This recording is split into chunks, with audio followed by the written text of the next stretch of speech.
আমরা শুনতে পেয়েছি কয়েক লাখের কাছাকাছি আওয়ামী লীগের সন্ত্রাসীরা ভারতে আশ্রয় নিয়েছে। কোনোদিন আর আওয়ামী লীগকে আমরা এই দেশে রাজনৈতিকভাবে এখানে দাঁড়াতে দিব না, এটা হচ্ছে আমাদের অঙ্গীকার।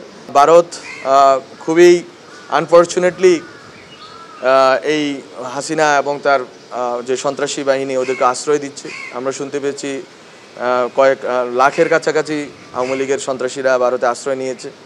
তো আমরা মনে করি এটা বাংলাদেশের মানুষের যে গণতান্ত্রিক লড়াই আছে, গণতান্ত্রিক অধিকারের জন্য যেই গত 15 বছরের যে লড়াই এখানেই আমরা দেখতে পাচ্ছি যে 1,500 2,000-এর মতো মানুষ গুমের শিকার হয়েছেন, 3,000-4,000 মানুষ এক্সট্রা জুডিশিয়াল কিলিংয়ের শিকার হয়েছেন, জুলাইয়ে 2,000-এর কাছাকাছি স্টুডেন্ট শহীদ হয়েছেন।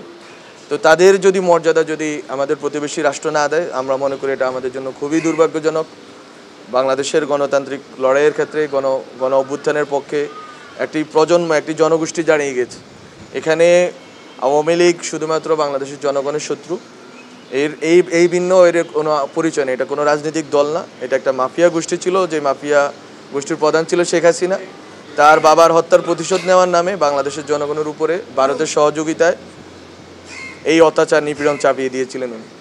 আমরা চেষ্টা করেছি, আমরা গণ অভ্যুত্থানের মাধ্যমে একটি সরকার গঠনের মাধ্যমে আমরা সেই লুপ্ত যে মানবাধিকার ছিল, আমাদের যে গণতান্ত্রিক অধিকার ছিল, যেগুলো হাসিনা কেড়ে নিয়েছিল, সেগুলো আমরা পুনরুদ্ধারের চেষ্টা এখনও চালিয়ে যাচ্ছি। আপনাদের সহযোগিতা চাই এবং আমরা চাই যে আপনারা যারা এই ভিকটিম ফ্যামিলি আছেন, শুধু আপনারা না, এক্সট্রা জুডিশিয়াল কিলিংয়ের শিকার যারা হয়েছেন, যারা বিভিন্ন সময় পিলখানা থেকে শাপলা, তারপরে মোদি বিরোধী আন্দোলন থেকে এখন পর্যন্ত যারাই যেখানে ভিকটিমের ফ্যামিলিগুলো ভিকটিম হয়েছেন হাসিনার অত্যাচার, নিপীড়নের, ফ্যাসিজমের, আপনারা সবাই ঐক্যবদ্ধ থাকবেন এবং আপনাদের সাথে আমরা থাকব।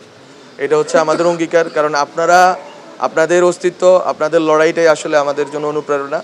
এবং আপনারা যদি থাকেন, মাঠে থাকেন, আমাদের সাথে থাকেন, আমরা আপনাদের সাথে থাকি, তাহলে বাংলাদেশে গণতান্ত্রিক যে এই তৈরি হয়েছে এটা সফল হবে এবং আওয়ামী লীগের যে ফ্যাসিজম আছে এটা ফিরে আসার পথ রুদ্ধ হবে। কোনোদিন আর আওয়ামী লীগকে আমরা এই দেশে রাজনৈতিকভাবে এখানে দাঁড়াতে দিব না, এটা হচ্ছে আমাদের অঙ্গীকার। কারণ তারা যদি আবারও সুযোগ পায়, এবার মাত্র 3,000 এক্সট্রা জুডিশিয়াল কিলিং, 1,500-2,000 গুম হয়েছে, আবার যদি সুযোগ পায় এটা সংখ্যা অনেক গুণ হবে এবং আমরা এই সুযোগটা আওয়ামী লীগকে দিতে পারি না। আমাদের যারা এই নিপীড়নের শিকার যারা আছে, বিএনপি, জামাত, আলেম ওলামা, ছাত্র, যেই হন না কেন, আমাদের সবাইকে অন্তত একটা পয়েন্টে একমত থাকতে হবে যে গণতান্ত্রিক বাংলাদেশ গড়তে হবে।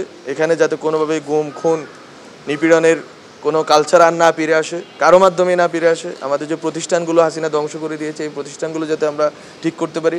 প্রতিষ্ঠান ঠিক রাখলে আমরা ন্যায় বিচার পাবো। আর প্রতিষ্ঠান যদি গোছানো না হয়, সংস্কার করা না যায়, তাহলে আমরা ন্যায় বিচার পাবো না। ফলে আমাদের ঐক্যবদ্ধ হওয়া লাগবে। শেখ হাসিনা ফ্যাসিজমকে যারা দেশের বাইরে থেকে যারাই সহযোগিতা করেছে, সবার বিরুদ্ধে আমাদের ঐক্যবদ্ধ থাকতে হবে।